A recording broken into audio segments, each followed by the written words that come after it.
They love us unconditionally, and they've got the remarkable ability to calm and comfort us without even saying a word.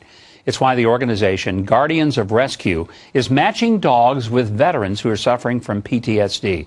Here to talk about how the Paws of War program is saving lives, Robert Masseri, who's president of Guardians of Rescue, and two veterans suffering from PTSD, former U.S. Army Specialist Timothy Strobel and his puggle puppy Harley, and Corporal John Wallace, who heads up the Paws of War program, and his dog, Tommy. Great to have all of you here. Thanks so much. Thank you. You know, I'm a dog person, so I'm already loving this segment to be able to talk to you because I know how important dogs can be, just even if we're not suffering from PTSD. But Robert, I want you to talk about how important it is and how do you go about picking dogs to go with veterans to help them through the process? Every veteran that's suffering from PTSD has a unique need, requirement. And the majority of our training is based on little things, such as if his issues start acting up at midnight when the lights go out, the dog will stay on the bed with him and stay on the bed with him all night. If we want to get the soldier or the veteran out in the morning, we train him to wake him up at 6 a.m. So he knows that, you know what, now he's going to go jogging. Tell us some of the things that the dogs are trained to do. And I think we've got some video that you can narrate for us. So tell us about what we're going to see in these clips as to the specific applications. Here is a veteran who is an example, staging a depression mode. And he's hunched over, and Lucky is going to him, and he's trying to grab his attention. He's nudging him, he's kissing him, and he's trying to shift him. And now his energy level is changing. So that's one thing that these therapy dogs will do. And so he's been trained to notice the mood, to detect that, and to try to just get him... lift his spirit and physically push him to the next level to get his mind off wherever it may be at that moment, and then go to, it could be fetching a ball, doing something different. Okay. Now we got another clip, and describe for us the application for this particular dog. We're learning that many of the veterans returning are suffering from PTSD because of the roadside bombings, and they cannot get into a car. So the ones that do need to travel, we train the animal to go into the vehicle, not to communicate or to in any way distract the veteran while driving, but stay there, calm, and give him that comfort level. Now, when you have a dog like this that's helping them in the vehicle, obviously the individual veteran is still going through some memories. How does the dog create the atmosphere that gives him a comfort and a confidence that he otherwise wouldn't have?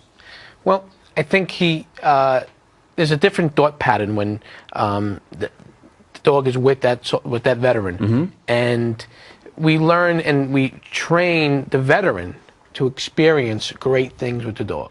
It could be going to an agility class. So all these good things that the dog is doing with the soldier, when he's getting these bad thoughts, he'll have, oh, you know what, tomorrow's an agility class, we're going to go there. Tomorrow we're going to meet some new friends. We're going to take him to a park, and there may be a new friend that he met there. So it brings a new energy of memory into his brain. Okay, let's take another look. This is a clip and a different application for the dogs. This covers a veteran that may have fallen down for several different reasons, or just dealing with a series of anxiety.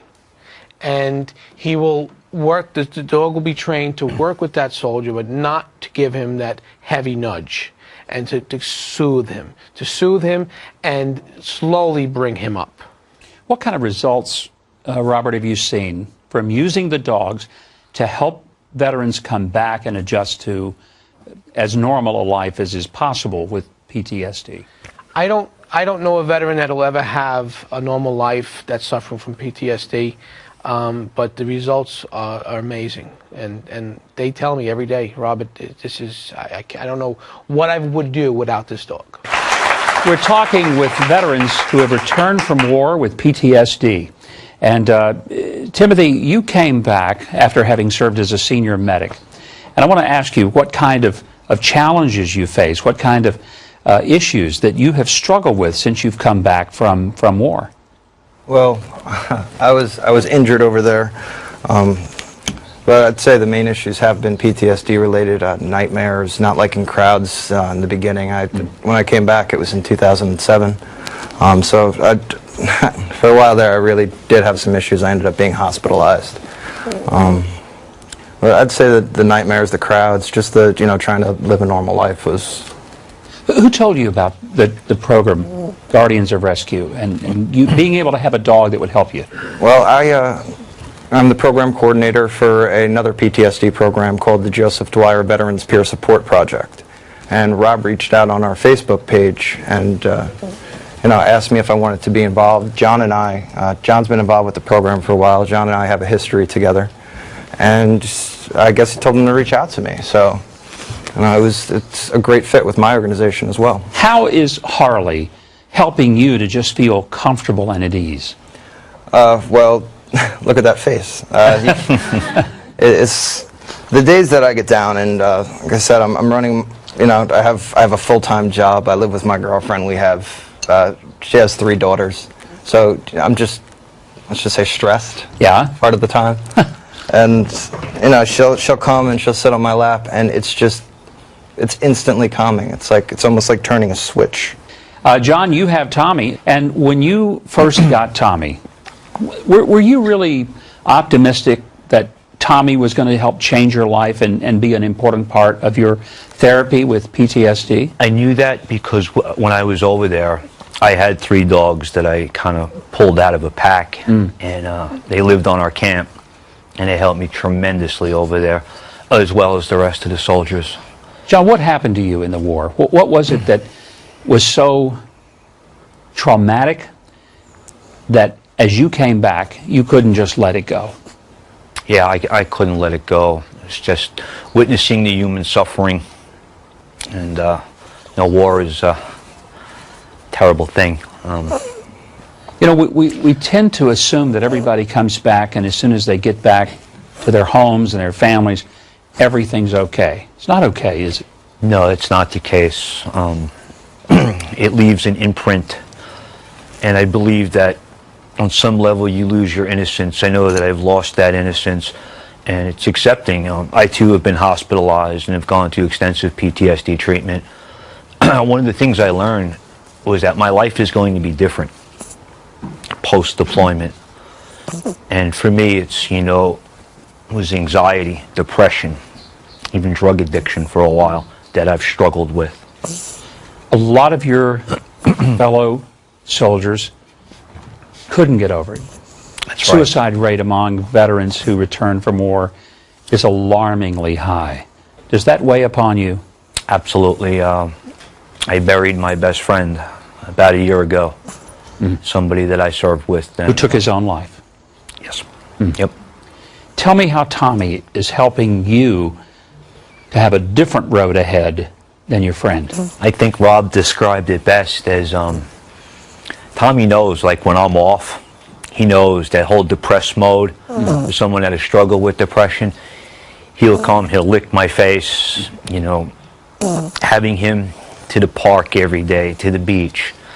It forces me to get up, be outdoors, and to kind of challenge some of my own anxiety. A lot of people struggle with anger, just repressed feelings of frustration. Tim, do you ever feel that sense of just rage inside of you? And if so, how do you think Harley's going to help you subjugate that to a different place? Well, I try to not get there. I'm hard to anger, but once I am, you don't want to be around. And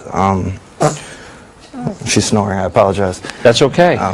Most people have slept through a lot of the speeches I have made, and I'm totally used to it, so it's okay. But she'll be able to calm me down, as John just said. They're trained to sense our different moods, and she'll try to cheer me up as best as possible. And I'd sit on my lap, more effectively than this, hopefully. And, give me kisses, just try to calm me down as best as possible, take my mind off of it, put it in a different area. Robert, I'd like for every veteran in America to be able to have a dog like John and Tim have been able to have. I don't think we've done enough for these who have come back. I feel like our country has betrayed the trust and betrayed really the honor and the service of our veterans.